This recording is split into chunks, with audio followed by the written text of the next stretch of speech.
अस्सलाम वालेकुम स्टूडेंट्स, कैसे हैं आप सब लोग। उम्मीद करते हैं आप सब खैरियत से होंगे। अल्हम्दुलिल्लाह मैं भी ठीक हूँ। And today's topic is centrioles and microtubules. छोटे छोटे से दो टॉपिक्स हैं, उसको आज हम फिनिश करेंगे इंशाल्लाह। तो लेक्चर स्टार्ट करते हैं। उससे पहले आपसे रिक्वेस्ट है कि आप चैनल को सब्सक्राइब किया करें, वीडियो को लाइक कर दिया करें, शेयर किया करें और इंस्टा पे फॉलो करना मत भूला करें, वहाँ पे भी फॉलो किया करें, ठीक है। ओके, तो सेंट्रियोल्स क्या हैं? द माइक्रोट्यूब ऑर्गेनाइजेशन सेंटर्स, ये क्या चीज़ है? एक्चुअल में हमने जो माइक्रोट्यूब्यूल्स स्टडी किए हैं, नेटवर्क्स पढ़े हैं उनके, ठीक है, सब स्ट्रक्चर आपने देखे हैं।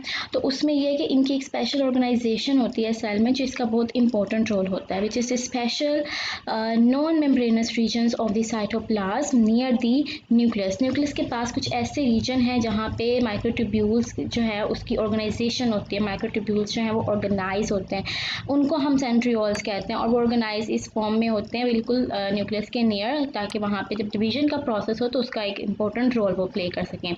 These centers of the dense material give rise to a large number of the microtubules with the center with the different functions in the cytoskeleton, ठीक है। साइटोस्केलेटन अपने डिफरेंट फंक्शंस को परफॉर्म करने के लिए इस तरह की कन्फिग्रेशन जो है उसको अटेन करते हैं।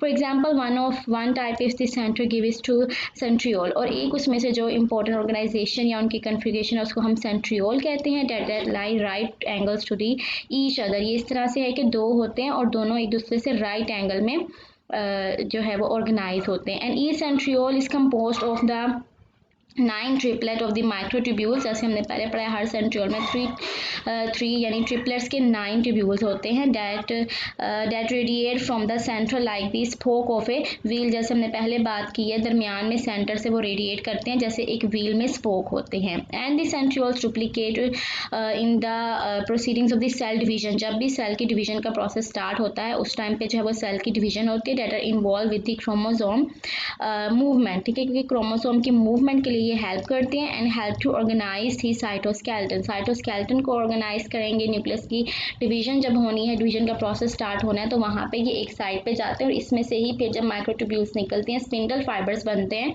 तो उस टाइम पे क्रोमोसोम की डिवीजन और क्रोमोसोम की जो सेपरेशन है वो वहाँ पे ये जो है अपना रोल प्ले करते हैं। So this is the function of the centriole. उसके बाद छोटा सा टॉपिक है विच इज वैक्यूल। वैक्यूल क्या है? सेल्फ मेंटेनेंस में इसका रोल है। ये करते क्या है? These are the membranous sacs that are part of the cytomembrane system. ये क्या है? ये साइटोमेम्ब्रेनस सिस्टम का पार्ट है, सेंट्रल पार्ट है। ये क्या करेंगे?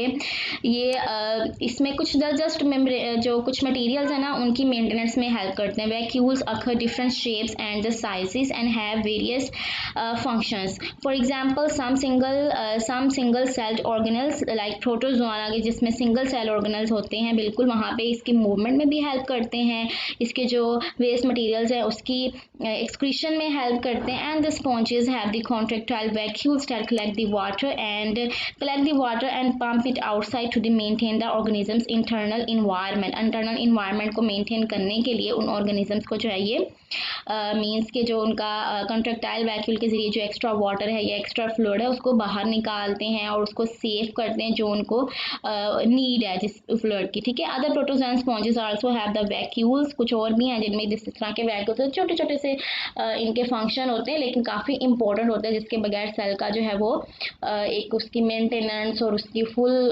साइकिल में जो है उसका रोल होता है। अगर वो ना हो तो फिर प्रॉब्लम हो सकती है, ठीक है। So this was today's lecture. I hope it will be helpful for you. Thank you so much for watching. Allah Hafiz.